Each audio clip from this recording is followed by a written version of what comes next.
Aujourd'hui, PSG, Inter Milan, à midi, heure de Tokyo. C'est la revue de presse, tout de suite avec vous, Hélène Frade. Bonjour Hélène. Bonjour Pauline. Sans transition, on revient sur le premier titre, bien sûr, de notre journal. La situation toujours très tendue au Niger. La junte a arrêté hier des ministres issus du gouvernement visés par le coup d'État. Et l'Union européenne exige leur libération immédiate. Malgré les pressions, les putschistes vont-ils réussir à s'imposer comme leurs homologues du Mali, de Guinée et du Burkina Faso?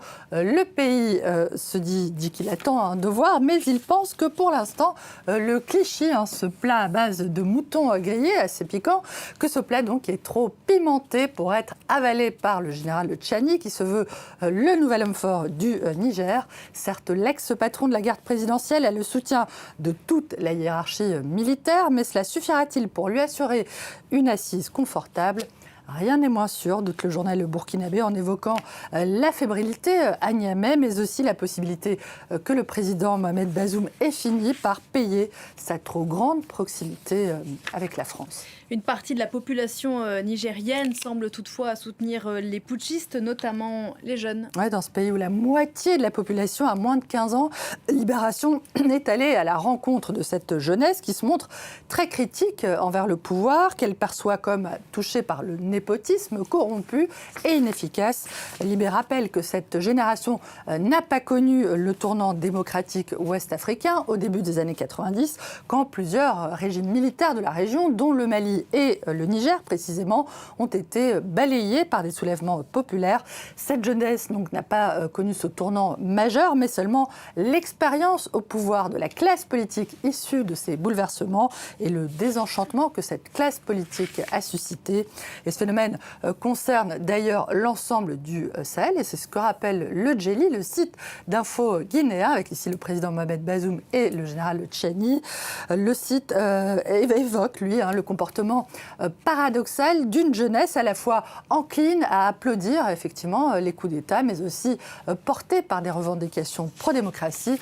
Le Djeli, Pauline, qui dénonce au passage la stabilité de façade des régimes militaires. La jeunesse, objet de beaucoup d'attention aussi en Russie et Hélène, où les camps militaro-patriotiques se multiplient. D'après le Figaro, ces camps ont été établis pour faire de la défense une priorité de l'éducation. Le journal s'est rendu dans l'un de ces camps qui se trouve à moins de 400 km de Moscou. C'est là qu'il a rencontré notamment Nikita, un jeune garçon de 9 ans qui ne trouve rien à redire, visiblement, à la discipline très stricte de ces journées, au rythme soutenu et programmé au quart d'heure près, sans téléphone portable ni Internet. Ce jeune garçon, en uniforme, comme vous le voyez ici, dit déjà être un patriote convaincu. La patrie, cela signifie protéger mes proches. Quand on fait appel à moi, je dois aller défendre ma patrie, déclare-t-il. Et toujours dans cette rubrique jeunesse, impossible évidemment de ne pas le mentionner ce matin, le début des JMJ au Portugal, c'est à la une, vous le voyez, du Diário de Notícias qui annonce que l'Église n'a pas peur de renouveler l'action, la place et la voix qu'elle accorde aux jeunes. Les JMJ qui donnent lieu cependant à des polémiques au Portugal, polémiques dont fait état Courrier International.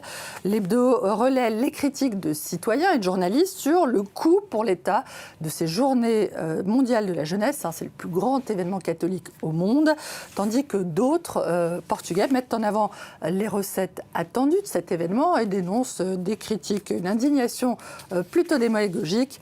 À la rubrique toujours jeunesse, cocktail jeunesse, catholicisme et indignation. Un cocktail à la une donc également de Libération ce matin.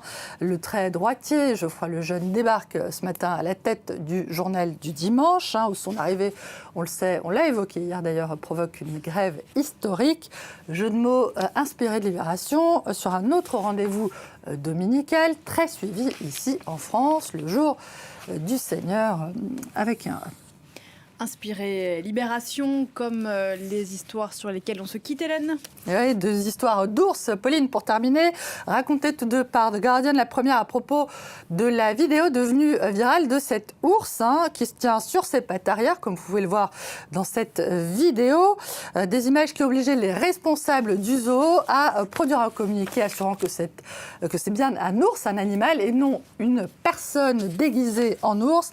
La deuxième histoire racontée par The Guardian, c'est cet ours brun qui s'est retrouvé dans la piscine d'un habitant de Californie, Burbank plus précisément, un petit instant de fraîcheur, partant de canicule. On rappelle qu'il fait extrêmement chaud en Californie, rien de tel que de faire trempette, partant de canicule. Et la maréchaussée a d'ailleurs dû se déplacer pour obliger la bestiole à libérer les lieux.